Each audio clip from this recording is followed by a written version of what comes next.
T20 world cup 2026 స్క్వాడ్ను BCCI ప్రకటించింది. ఈ టీంలో యంగ్ ప్లేయర్ శుభ్మన్ గిల్ పేరును చేర్చలేదు బీసీసీఐ సెలెక్టర్లు. ఇది పెద్ద కాంట్రవర్సీగా మారింది. శుభ్మన్ గిల్ను సెలెక్ట్ చేయకపోవడంపై రవిచంద్రన్ అశ్విన్ కీలక వ్యాఖ్యలు చేశారు. టీ20లో గిల్ పతనానికి రోహిత్ శర్మనే కారణమని చెప్పుకొచ్చాడు రవిచంద్రన్ అశ్విన్. టీ20కి ఓపెనర్గా రోహిత్ శర్మ బోల్డ్ స్టైల్ గేమ్ను తీసుకొని వచ్చాడు. ఆ దూకుడు వల్లే శుభ్మన్ గిల్ తన స్థానాన్ని కోల్పోవాల్సి వచ్చిందని అంటున్నాడు అశ్విన్. ఇక టీం మేనేజ్మెంట్లో కూడా రోహిత్ శర్మ అదే ఫాలో అయ్యేవాడు. టీ20లో టీమిండియా ఇప్పుడు పవర్ ప్లేలోనే ప్రత్యర్థిపై పైచేయి సాధించాలని లక్ష్యంగా పెట్టుకుంది.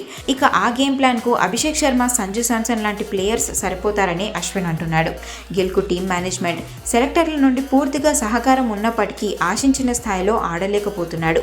స్ట్రైక్ రేట్ విషయంలో శుభ్మన్ గిల్, సంజు శాంసన్ మధ్య పెద్దగా తేడా లేనప్పటికీ పరుగులు రాబట్టడంలో మాత్రం గిల్ విఫలమవుతున్నాడని అశ్విన్ అంటున్నాడు.